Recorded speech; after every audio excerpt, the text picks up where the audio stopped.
Hello everyone, salam sukses luar biasa. Perkenalkan, nama saya Wayan Juniarta, biasa dipanggil Juni. Saya adalah mahasiswa dari kampus Elizabeth Internasional di cabang Gianyar. Dalam kesempatan hari ini, saya akan mempresentasikan tentang tokoh-tokoh yang menginspirasi dalam hidup saya di bidang bisnis terutama. Tokoh yang pertama adalah Ibu Susi Pujiastuti.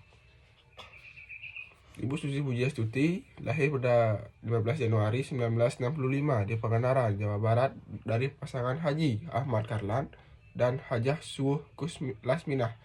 Keluarganya memiliki usaha peternakan dan perdagangan hewan ternak. Ibu Susi Pujiastuti putus sekolah di kelas 2 SMA karena beliau merasa tidak cocok dengan sistem sekolah dan lebih memilih untuk berbisnis. Awal dari karir bisnis beliau adalah beliau menjual perhiasan dan mengumpulkan modal sebesar Rp750.000. Menjadi pengumpul ikan di Pangandaran pada tahun 1983. Mengembangkan bisnis ikan segar dan lobster dengan mendirikan PT ASI Pujiastuti Marine Product pada tahun 1996. Memiliki jaringan pasar hingga Asia dan Amerika.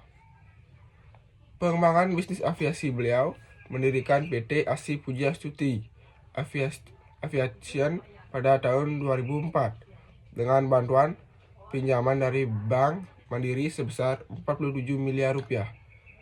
Wow, sangat besar juga. Menggunakan pesawat Cessna Grand Caravan untuk mengangkut hasil laut segar ke Jakarta dari Jepang. Mengembangkan Susi Air menjadi maskapai penerbangan dengan lebih dari 50 pesawat. Nah, begitu ya dari Ibu Susi Pujiastuti. Sangat menginspirasi bukan? Dari seorang peternak biasa menjadi seorang yang terkenal. Apalagi beliau sebagai wanita ya.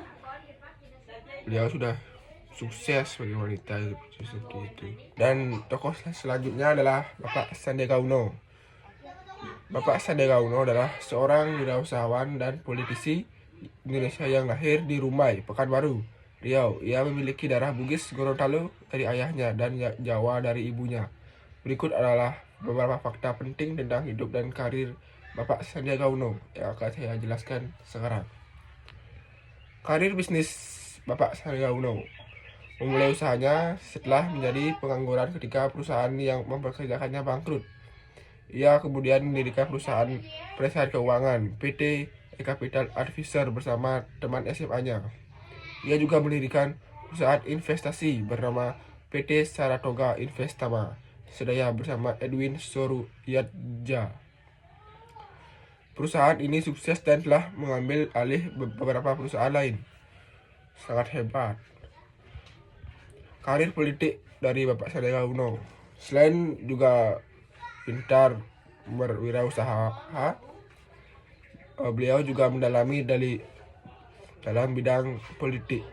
Bapak Sandiaga Uno bergabung dengan Partai Gerindra dan menjadi wakil gubernur DKI Jakarta mendampingi Anies Baswedan pada tahun 2017 sampai dengan tahun 2022. Ia kemudian dicalonkan sebagai calon wakil presiden mendampingi Bapak Prabowo Subianto, presiden kita saat ini, pada pemilu presiden 2019. Pada 2020 ia dilantik sebagai Menteri Pariwisata dan Ekonomi Kreatif, merangkap Kepala Badan Pariwisata dan Ekonomi Kreatif. Sandiaga Uno pernah dinobatkan sebagai salah satu orang terkaya di Indonesia versi majalah Forbes dengan total kekayaan 660 juta US dollar pada tahun 2011. Ia juga dikenal sebagai pemimpin yang visioner dan berdedikasi dalam mempromosikan kewirausahaan dan ekonomi kreatif. Pendidikan Bapak Sandiaga Uno lulus dari Wichita State University, Amerika Serikat dengan predikat summa cum laude. Wow. Kuncinya adalah entrepreneurship itu bukan profesi, tapi entrepreneurship itu adalah mindset. Pendiri dari aplikasi yang sangat terkenal itu yang menjual jasa untuk mengantar kita kemana saja, seperti Grab. Grab didirikan oleh Anthony Tan. Lahir di Malaysia pada tahun 1982 dari keluarga pembisnis sukses. Ayahnya Tan Hang Chew merupakan salah satu orang terkaya di Malaysia. Pada tahun 2015, Anthony Tan memiliki darah Tionghoa dan tumbuh dalam keluarga yang menjunjung tinggi nilai-nilai kerja keras dan pendidikan. Sangat bagus untuk ditiru. Latar belakang pendidikan beliau adalah Anthony Tan menempuh pendidikan di Harvard Business School dan mendapat gelar MBA. Sebelumnya ia kuliah di Universitas Chicago. Awal mula dia mendirikan Grab, Anthony Tan terinspirasi untuk mendirikan Grab karena keresahan temannya tentang sulitnya mencari taksi di Malaysia. Ia kemudian menciptakan aplikasi My Taxi yang nantinya ganti nama menjadi Grab untuk mempermudah masyarakat memesan taksi secara online. Perkembangan Grab mulai beroperasi pada tahun 2012 di Malaysia dan Singapura, kemudian berkembang pesat ke berbagai negara Asia Tenggara, termasuk Indonesia. Pada tahun 2014, Grab tidak hanya menyediakan layanan transportasi online, tapi juga meluncurkan layanan lain seperti GrabFood, GrabPay, dan Grab Express. Pencapaian dari Pak Anthony Tan telah berhasil membangun Grab menjadi perusahaan teknologi terkemuka di Asia Tenggara. Grab telah menjadi platform super app yang menyediakan berbagai layanan seperti transportasi, pengiriman makanan, pembayaran digital, dan layanan keuangan. Sangat luar biasa sekali Bapak Anthony Tan tersebut, dan saya sangat terinspirasi dari pengalaman dan bisnis-bisnis dia.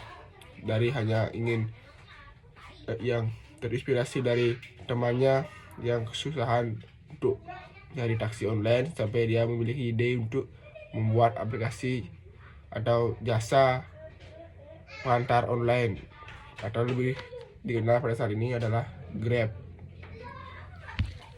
Sekian presentasi dari tokoh-tokoh pembisnis yang menginspirasi dari hidup saya. Saya berharap juga akan kelak di masa depan saya akan bisa menjadi pembisnis yang sukses dan dapat membanggakan keluarga saya.